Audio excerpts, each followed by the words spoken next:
बिस्मिल्लाहिर्रहमानिर्रहीम। अस्सलाम वालेकुम वरहमतुल्लाहि वबरकातुहू। मैं आसिफ रहमान अलवी आपकी खिदमत में हाजिर हूँ। आज का मौजू जो पिछले कई दिनों से हवा में गर्दिश कर रहा है, तमाम मुनाफिकीन, झूठे करप्ट सियासतदान, सो कॉल्ड उलमा, लिफाफे, आवाज बाख्ता तज्जियाकार, मीडिया, सब पहले कहते थे कश्मीर का सौदा कर दिया, अब कहते हैं अड्डे दे दिए।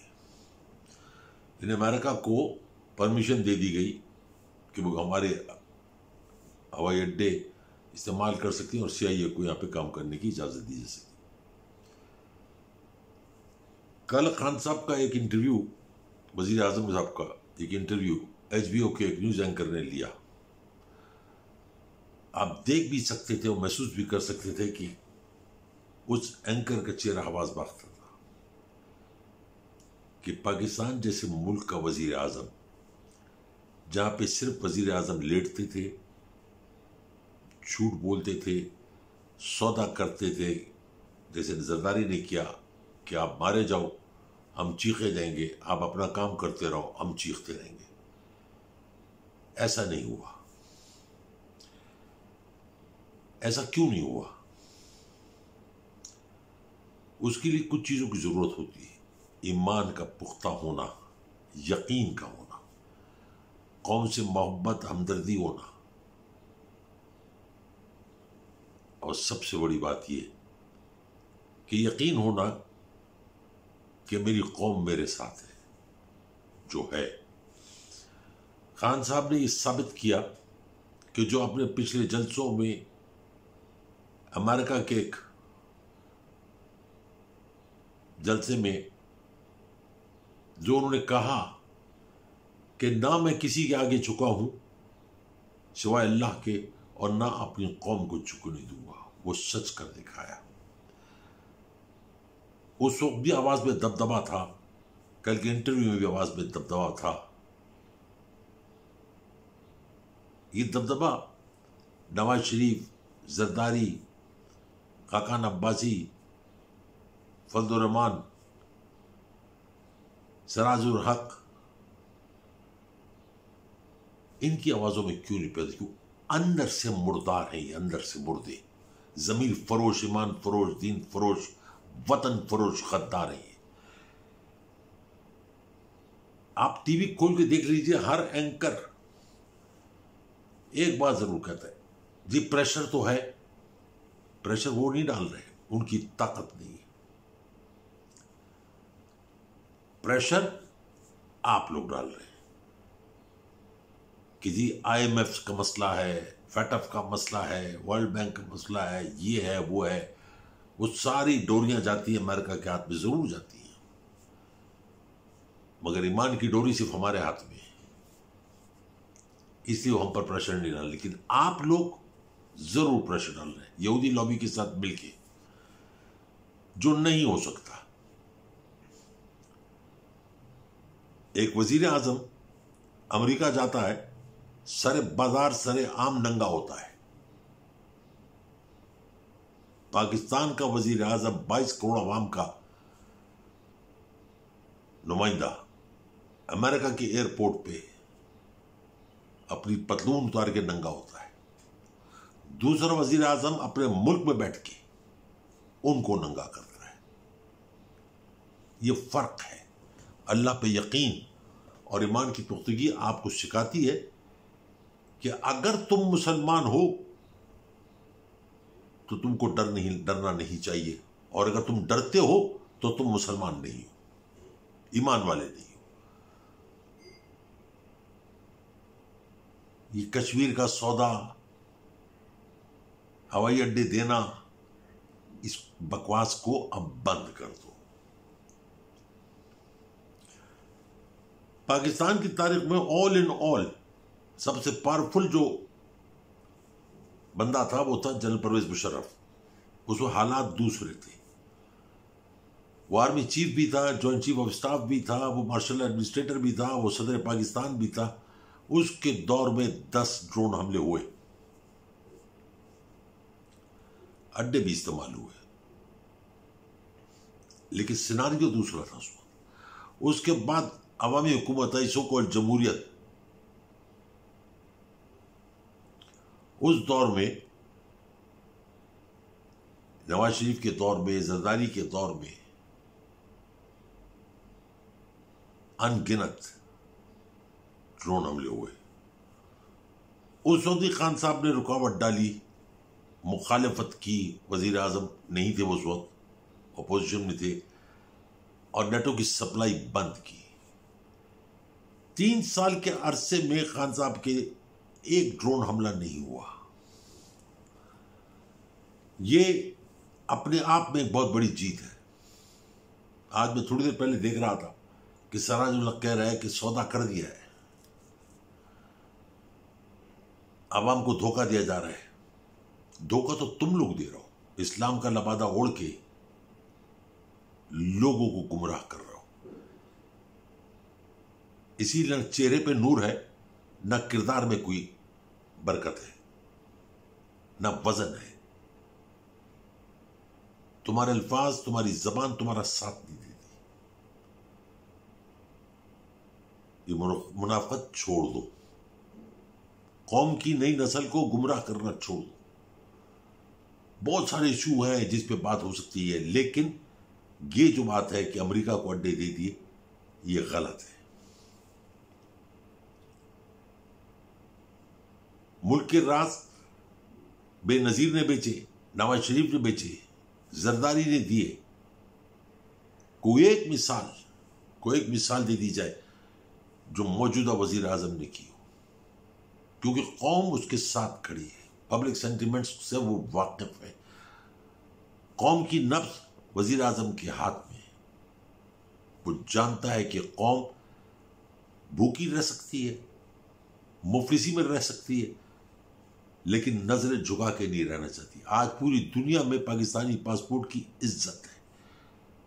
मैं कितने पाकिस्तानियों को जानता हूं जो बाहर, मुल्क से बाहर है, जो कहते हैं कि अब हमको हमारी तरफ कोई देखता है और उनको पता चलता है हम पाकिस्तानी है, तो फख्र से कहते हैं इमरान खान वाला पाकिस्तान।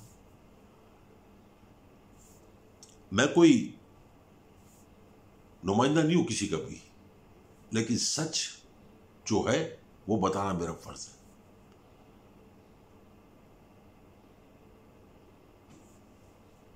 मैंने जितनों के नाम लेके, इनकी आवाज में दबदबा नहीं है, कोई बात नहीं, कोई वजन नहीं है, उसमें आधे अधूरे बिलावल का जिक्र नहीं किया, मरियम का जिक्र नहीं किया, क्योंकि ना 3 में ना 13 में किसी गिनती में ही नहीं है, इसलिए इनका जिक्र क्या करना। आवाज तो आपने देख ही ली है।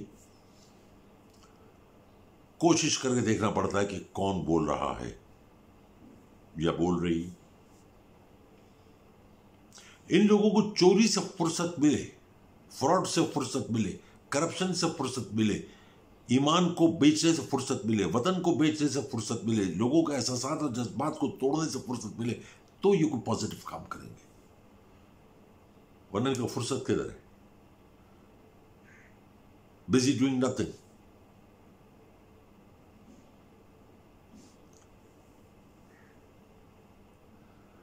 कल का इंटरव्यू देखने के बाद हर पाकिस्तानी का सर फख्र से बुलंद हुआ। जब ये कहा जाए कि डू मोर नहीं, नो मोर, जब ये कहा जाए कि हरगिज नहीं, कतन नहीं, तो उनका एंकर बोलते हैं वाकई, क्योंकि उसके लिए एक अजूबा था, अनोखी बात थी। पाकिस्तानी वजीर आजम और कैटेगरीली साफ इंकार करता है कि नहीं, हरगिज नहीं। ये इंटरव्यू जो था, या इमरान खान के जितने इंटरव्यू थे, ये को पहले से प्लांटेड नहीं थे कि आप ये सवाल करेंगे और हम ये जवाब देंगे, जैसे कि नवाज शरीफ और जरदारी के दौर में होता रहा। कौमें भूखी रह सकती हैं, बगैर इज्जत के नहीं रह सकती। कौम को पहली दफा मौका मिला है कि सर उठा के जिए। मैं तमाम मुनाफिकीन से कहता हूं, इस कौम को जीने दो। इसके बाद इनकी नस्लें हैं, इनको आगे बढ़ने दो। अपनी हराम की दौलत को बचाने के लिए इनके मुस्तकबिल को हराम में मत डालो, जो अब मुमकिन भी नहीं। लेकिन मैं मीडिया वालों से कहता हूं, आपको साथ देने के बजाय, ये कहने के बजाय हां हम वजीर आजम के साथ खड़े हैं, आप कहते हो कि प्रेशर तो बहुत है। बाबा, let him face the pressure, none of your business, it's not your problem. उसको फेस करने दो।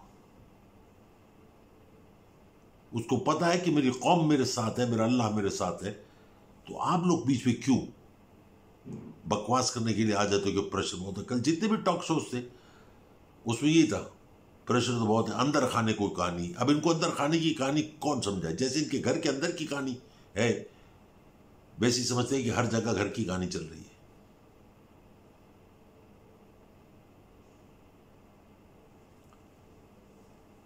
पहली बार पाकिस्तान की तारीख में, पहली बार वजीर आजम ने दुनिया की ताकतवर तरीन मुल्क अमेरिका की आंखों में आंखें डाल के कहा, no more. And that's no more means no more. By that वो मत लो जो वो बेचना चाह रहे हैं या आपका मीडिया बेच रहा है। कौम हमारी अब बिल्कुल बेवकूफ नहीं है, वो समझती है, वो जानती है ये लिफाफे हैं, इनके आगे अड्डी फेंको, ये भौंकेंगे।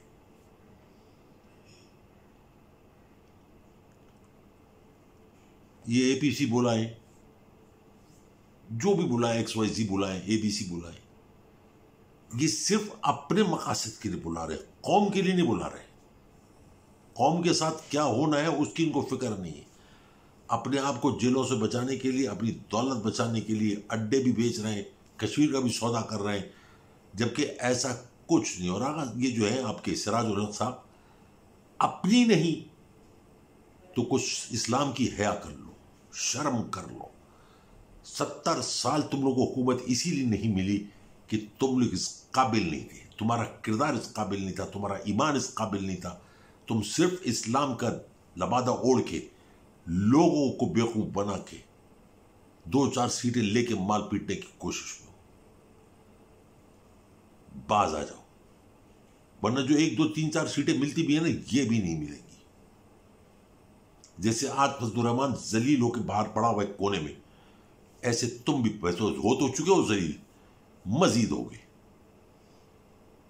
इस कौम के एहसासात से, जज्बात से मत खेलो।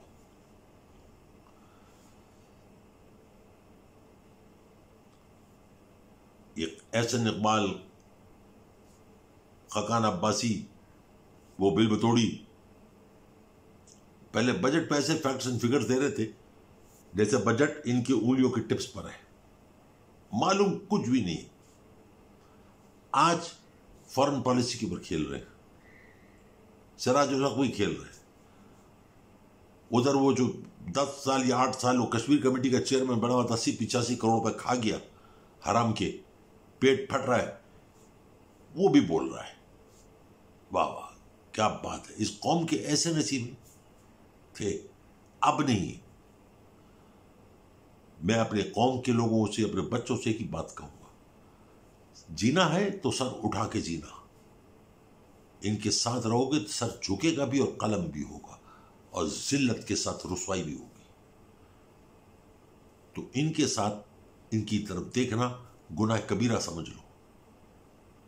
आप देख रहे हो कि इनकी पार्टी के लोग, लंबी लंबी दाढ़ियों वाले लोग, किस किस कमाश के लोग हैं और क्या क्या किरदार उनका, कि आज वो अंदर बंद होते हैं बदफेली के इल्जाम में।